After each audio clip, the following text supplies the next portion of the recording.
नमस्कार. मानवी जीवन ईश्वरमय व्हावे या आजच्या भागामध्ये आपल्या सगळ्यांचं स्वागत आहे. कालपासून आपण एक नव्या विषयाला सुरुवात केली आहे, द्वैत आणि अद्वैत. काल आपण समजून घेतलं की द्वैतात दुःख आहे, दोन असल्यामुळे दुःख आहे, परंतु द्वैताची निर्मिती व्हावी लागते, त्याशिवाय आपल्याला अद्वैत समजत नाही. पण आपण द्वैतातच अडकतो, द्वैतातच मोहमाया आहे.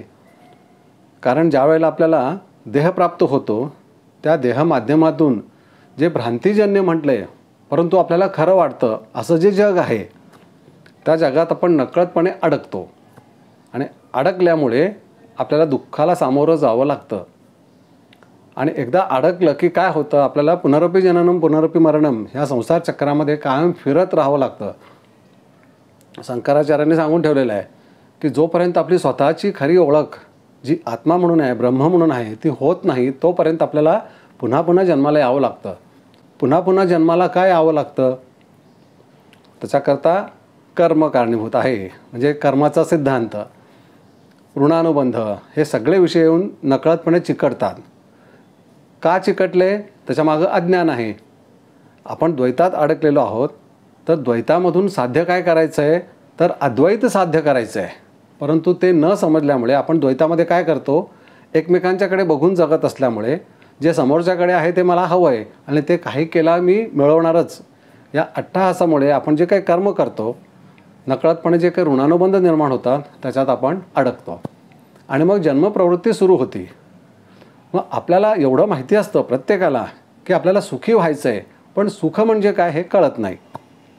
मग आपण व्यक्ती वस्तू विषयात आपण सुख हुडकत असतो, आपण ते समजून घेतलं आहे. पण ज्याच्यात हुडकतोय त्याच्यात ते आहे का आणि तेच मिळवावं असं का वाटतं आहे.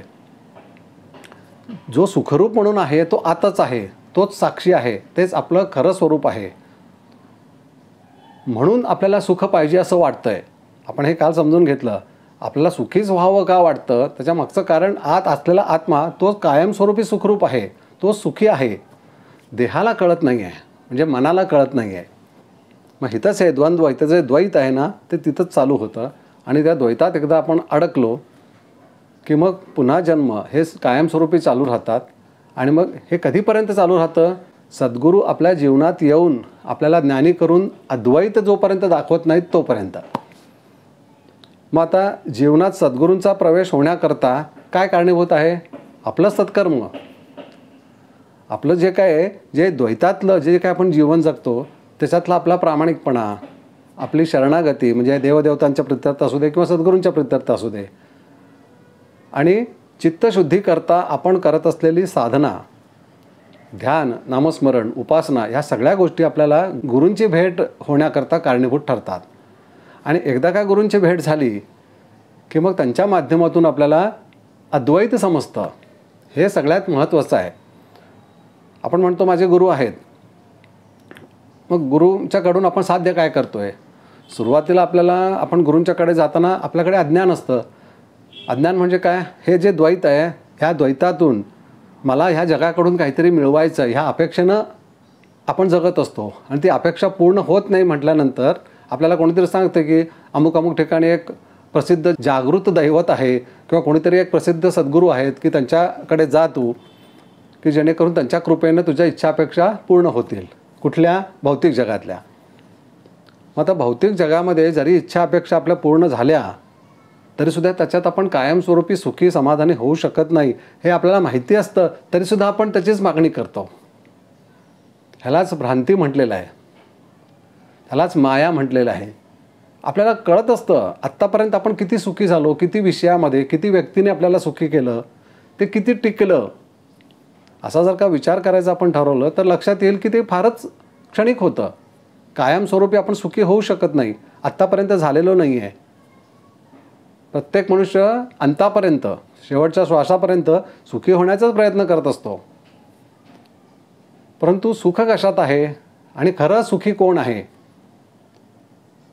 मग त्याच्याकरता आपल्याला ज्ञानी होण्याची गरज आहे. ज्ञानी होण्याकरता सद्गुरूंची गरज आहे, कारण सद्गुरूच आपल्याला ज्ञानी करतात. आपल्याला जो काही इथं ज्ञानमय कोश म्हणतो तिथं आता सध्या फक्त विज्ञान आहे, म्हणजे काय, भौतिक जगाचं विज्ञान आहे. परंतु आपल्याला ज्ञान करून घ्यायचं आहे. कशाचं, आपल्या स्वतःच्या अस्तित्वाचं. आपण स्वतः कोण आहोत? आपण आत्मस्वरूपी आहोत. आपल्यामध्ये असलेलं जाणीव, अवेअरनेस, कॉन्शियसनेस तोच आत्मा आहे. ती आपली खरी ओळख आहे, देह नाही. देह हे एक इन्स्ट्रुमेंट आहे. जसं आपण गावाला जाताना गाडीतून जातो, मग गाडीतून जातो ह्याचा अर्थ आपण गाडीत बसल्यावर गाडी होत नाही. ते एक वाहन आहे अमुक अमुक ठिकाणी पोचण्याचं. तसं हे जग अनुभवण्याचं माध्यम म्हणून आपल्याला हा देह मिळालेला आहे. आणि ह्या जगात काय आहे, जरी ते मायारूपी असलं तरी काय काय आपण बघू शकतो, काय काय अनुभव घेऊ शकतो. त्याच्याकरता विचाराची गरज आहे, मनाची गरज आहे, ह्या सेन्स ऑर्गन्सची गरज आहे. म्हणजे पंचसंवेदना, आपण डोळ्याने बघतो, कानाने ऐकतो, तोंडाने बोलतो, श्वास घेतो, म्हणजे वेगवेगळे वास, चवी बघतो. म्हणजे जे काही निर्माण झालं आहे ते सगळं अनुभवण्याचं माध्यम ह्या देहाच्या ठिकाणी आहे. म्हणून ह्याला इन्स्ट्रुमेंट म्हटलं आहे. परंतु ह्याच्यात आपण वापर करतो ह्या इन्स्ट्रुमेंटचा हे आपण विसरतो. आपणच देह आहे म्हणतो. म्हणजे गाडीतून जाताना म्हणजे मी गाडीत बसलं की मीच गाडी आहे असं आपण म्हणत नाही. परंतु तसं म्हटलं जातं ह्या देहाच्या बाबतीत. तिथंच माया म्हटलेलं आहे, त्यालाच माया म्हटलेलं आहे. की कळतच नाही आपल्याला की आपण देह माध्यमातून जगाचा अनुभव घेतो आहे. पहिल्यांदा आपल्याला देहाचाच अनुभव येतो. जागं झाल्यावर त्याला फर्स्ट पर्सन एक्सपिरियन्स म्हणतात. उठल्या उठल्या आपण कुणाचा अनुभव घेतो? स्वतःचाच अनुभव घेत असतो. आणि मग डोळ्यांच्या माध्यमातून, कानानी, मग आपल्याला बघितलं की हा उजेड झाला आहे म्हणजे आता उजाडलं असणार आहे. मग लगेच आपण विचार करतो किती वाजले असतील, बुद्धी काम करायला लागते. अरे आपल्याला आज ऑफिसला जायचं आहे किंवा लवकर जायचं आहे किंवा आज सुट्टी आहे. जे काही असेल ते मग आपण त्याप्रमाणे घड्याळ बघतो आणि मग आपली दिनचर्या चालू होते. पण उठल्या उठल्या पहिल्यांदा जो अनुभव येतो तो आपल्या स्वतःचाच येत असतो. तोच तो फर्स्ट पर्सन एक्सपिरियन्स, तोच तर समजून घ्यायचा. आणि तिथंच बऱ्याचशा गोष्टींचा उलगडा होतो. उपनिषदं म्हणतात पण तुम्ही त्याच्याकडे दुर्लक्ष करता. जसं स्वप्न हे सगळं खरं वाटत असतं, परंतु जागं झाल्यावर कळतं ते खोटं होतं. त्यातले लोक, त्यातलं जे काय आपण बघितलं ते सगळं नाहीसं होतं. कुठं नाहीसं होतं? आपल्यातच. म्हणजे त्याची निर्मिती आपल्यामध्येच आहे.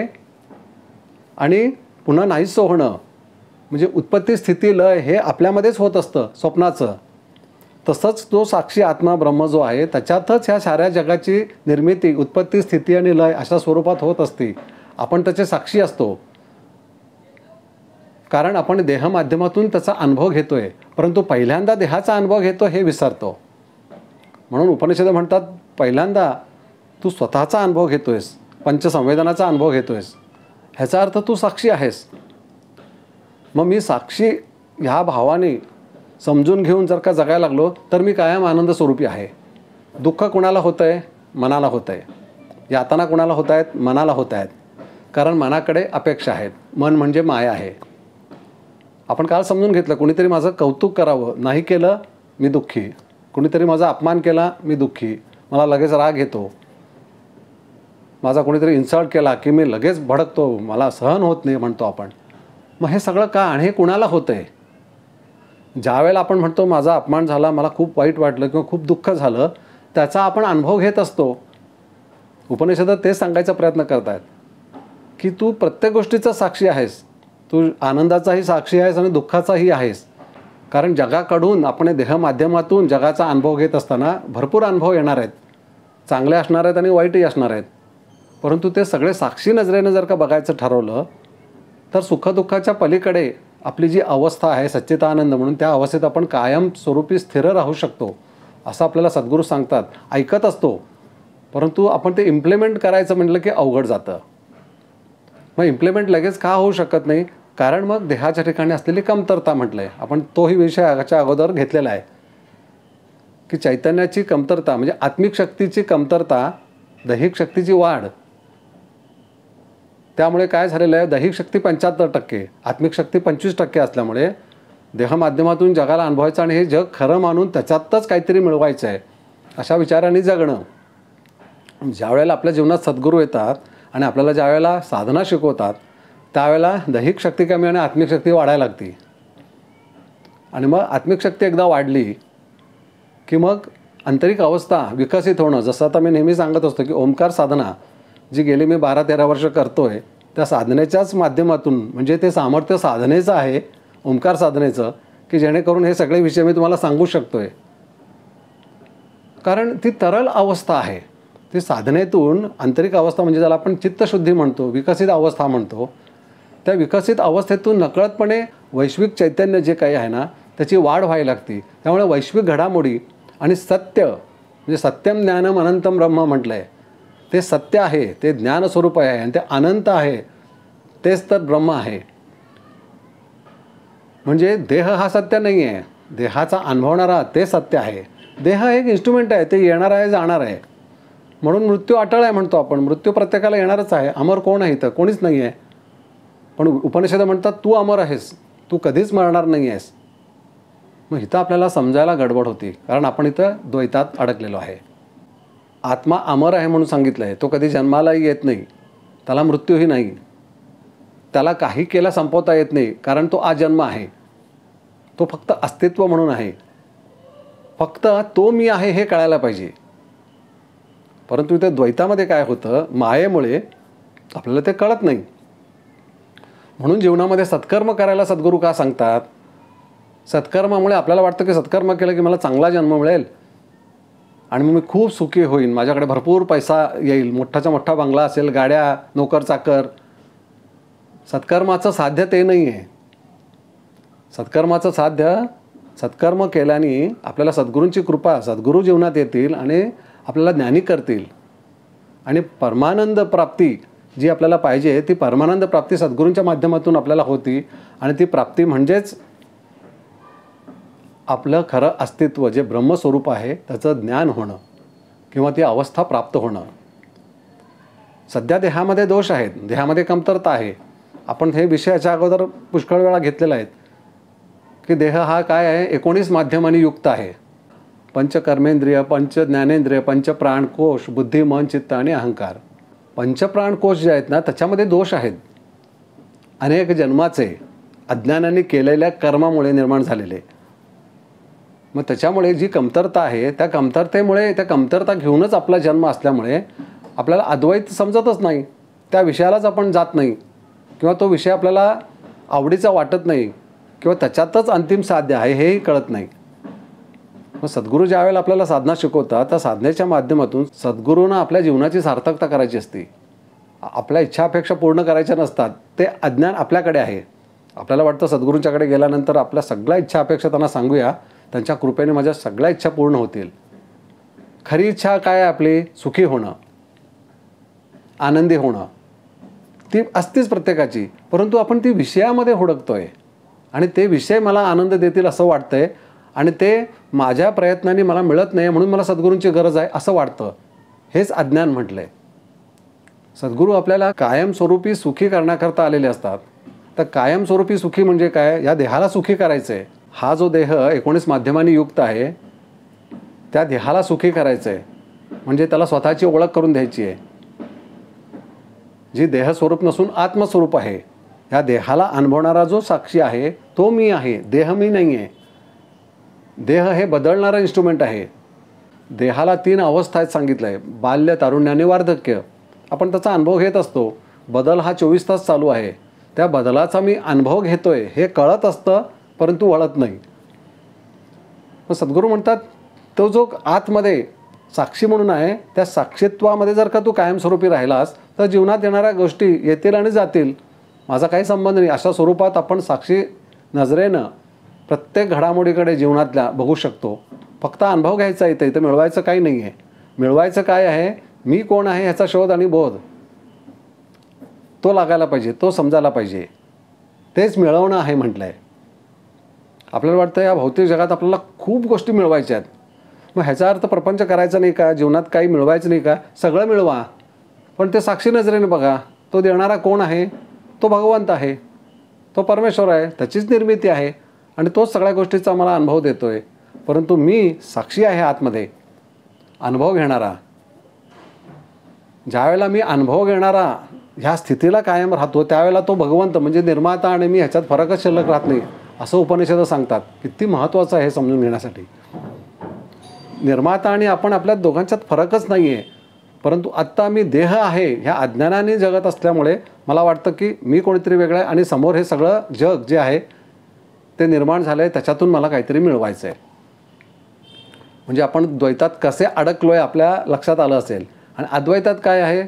अद्वैतात फक्त आनंद आहे. अद्वैत म्हणजे काय? एकच असणं. द्वैत म्हणजे दोन आहे. दोन आहे म्हणून इच्छा अपेक्षा निर्माण होत आहेत. अद्वैतात काय? सगळं एकच आहे म्हटल्यानंतर मी कुणाकडनं काय मागणार? मग ह्या सगळ्या आपल्या सद्गुरूंची, साधू संतांची जी काय अवस्था अद्वैतात गेल्यानंतर झाली किंवा होती किंवा आहे, त्याच्यात त्यांना काय दिसतं? त्यांना काय अनुभवत येतं? सगळं एकच आहे. सगळं एकच आहे. एकातूनच अनेक म्हणून निर्माण झालेला आहे. पण तो जो एक आहे तो मी आहे. मग कुणाकडून कसली अपेक्षा आणि काय मिळवणं? सगळं मीच आहे. म्हणून श्रीकृष्णाने भगवद्गीतेत सांगितलं, सगळीकडे मी आहे. तू प्रत्यक्षात काही करत नाही आहेस, मीच करतोय. मी म्हणजे काय? तो अहंकाराचा मी नाही आहे, तो वैश्विक चैतन्याचा मी आहे. ते ब्रह्म म्हणून आहे ते मी आहे. आणि आपल्या सगळ्यांच्यामध्ये ते मी तेच आहे, कॉमन आहे. देहातला मी हे अज्ञान आहे. आपण सगळे देहस्वरूपात भिन्न आहोत, परंतु अनुभव साक्षी कॉन्शियसनेस आत्मा ब्रह्म ह्या स्वरूपात सगळं एकच आहोत. त्याच्यात भिन्नत्व बिलकुल नाही आहे. भिन्नत्व देहात आहे, देहाचा अनुभवात आहे. विचार, मन, बुद्धी, ज्याला आपण म्हणतो अनेक जन्मापासून अनेक विषय आपण घेऊन जीवन जगत असतो, त्याला जीवात्मा म्हटलेलं आहे. आपण तोही विषय ह्याच्या अगोदर घेतला होता. जीव, जीवात्मा, आत्मा आणि परमात्मा या सगळ्या अवस्था. आपल्याला परमात्मा ह्या अवस्थेपर्यंत जायचं म्हणजे ब्रह्म अवस्था काय ही समजून घ्यायची आणि त्या ब्रह्माकार वृत्ती निर्माण करून घेऊन त्याच्याशी एकरूप व्हायचं आहे. प्रत्यक्षात सगळे आपण ब्रह्मस्वरूपच आहोत, परंतु अज्ञानामुळे, मायेमुळे आपल्याला हे सगळं द्वैत वाटतं, सगळं द्वैत दिसतं, सगळं दोन दिसतं. आणि दोन दिसल्यामुळे अपेक्षा, हव्यास, मोह म्हणून त्याला आपण मोह माया म्हणतो, त्या माया जाळात आपण नकळतपणे अडकतो. अद्वैत साध्य झाल्यानंतर काय? सगळं एकच आहे. मीच निर्माण केलं आणि मीच अनुभव घेतोय. म्हणजे मीच निर्माण केलेलं आहे. ह्या सिनेमाचा डायरेक्टर, रायटर, प्रोड्युसर जे काही आहे ते सगळं मीच आहे. इतकं सहज होऊन जातं असं सद्गुरू सांगतात. परंतु आपल्याला ते साध्य व्हायला पाहिजे. मग साध्य होण्याकरता मग द्वैतात आपण काय करणं गरजेचं आहे? मला विचारलं तर मी सांगेन ओंकार साधना करा. कारण मी ती ओंकार साधना करूनच विषय समजून घेतोय. पूर्णत्व प्राप्त झालं असं म्हणणार नाही, परंतु तो विषय तरी समजायला लागला आहे. जो वेदांताचा महत्त्वाचा विषय आहे, उपनिषदाचा महत्त्वाचा विषय आहे, की जेणेकरून तो आपल्याला समजून घेऊन त्याच्यासारखं व्हायचं आहे. म्हणजे नुसतं आपल्याला समजणं म्हणजे झालं असं पण नसून आपल्याला तसं व्हायचं आहे. म्हणजे आपण तो आहोत, म्हणजे आपण साक्षी आत्मा ब्रह्मच आहोत ही आपली ओळख ही पक्की व्हायला पाहिजे. आपल्याला कोणीतरी हाक मारला की आपण लगेच मागं वळून बघतो. ती आपली देहाची ओळख आपल्याला करून दिलेली आहे. तो आपला माइंड प्रोग्राम आहे म्हणतात. आपल्या माइंडमध्ये तसं सांगितलं गेलं आहे का माइंड काय जसं त्याच्यात प्रोग्राम घातला जातो तसं ते वर्क होतं. जसं आपण आता मोबाईलमध्ये वेगवेगळे ॲप्स बघतो, कॉम्प्युटरमध्ये जो प्रोग्राम आहे त्याप्रमाणे तो काम करतो. तसं आपल्या माइंडमध्ये काय प्रोग्राम लिहिला गेला आहे की हे सगळं जग खरं आहे, ह्या जगात तुला आनंद हुडकायचा आहे, त्याच्याकरता तुला भरपूर कष्टात भरपूर काय काय करायचं आहे. मग हा जो प्रोग्राम केला गेला आहे त्याप्रमाणे देह कार्य करतो आहे. म्हणजे ते मन, विचार, बुद्धी कार्य करतात. उपनिषद म्हणतात ते आहे, परंतु त्याच्यात सत्य काय आहे? ते सत्य आहे का? ते सत्य नाही आहे. ते तात्पुरतं निर्माण झालेलं प्रातिभासिक, त्याला ट्रान्झॅक्शनल रियालिटी म्हटलं आहे. मग आता या देह माध्यमातून निर्माण झालेला जगाचा अनुभव घेता घेता मी नक्की कोण आहे हे समजून घ्यायचं आहे. तिथंच पूर्णात पूर्णविदम आहे. ते साध्य करायचं आहे. म्हणून आपल्याला नित्याची साधना सद्गुरू सूचित करतात. ती आपण समजून घेऊन नीट केली. हा एवढं सगळं सांगायचा खटाटोप काय, तर आपल्याला साध्य काय करायचं हे कळावं आणि आपल्याला सुखरूप व्हायचं आहे. सुखरूप, नुसतं सुखी नव्हे, सुखरूप म्हणजे कायमस्वरूपी सुखी असं जे तत्व आहे, जे ब्रह्म म्हणून आतमध्ये आहे, जे साक्षी म्हणून आहे, ते आपण आहोत इथपर्यंत आपल्याला जायचं आहे. ती लिव्हिंग रियालिटी व्हायला पाहिजे असं उपनिषद सांगतात. त्याच्याकरता सद्गुरूंची नितांत गरज असते. आणि सद्गुरू भेट झाल्यानंतर सद्गुरूंच्याकडून काय साध्य करून घ्यायचं आहे, काय समजून घ्यायचं आहे ते आपल्याला कळायला पाहिजे. म्हणून हे सगळं सांगायचा खटाटोप की जेणेकरून आपल्याला परमोच्च कोटीचं नराची नारायण अवस्था प्राप्त करायची आहे असं वंदनीय दादा सांगायचे. परंतु ती नारायण अवस्था म्हणजेच ते ब्रह्मस्वरूप. मग ते साधनेनं साध्य होणार आहे. एक दिवस साधना केली आणि ते प्राप्त झालं असं होत नाही. कारण दोष आहेत, जन्मप्रवृत्ती आहे, खूप अनेक गोष्टी आहेत त्याच्यामध्ये की त्या हळूहळू नित्याच्या साधनेनं शुद्धीकरण व्हायला लागतं, विकसित अवस्था प्राप्त व्हायला लागते. मग देहाला एकदा विकसित अवस्था प्राप्त झाली की मग मूळ अवस्था जागृत होती. त्याला जीवनाची सार्थकता म्हणतात. नमस्कार.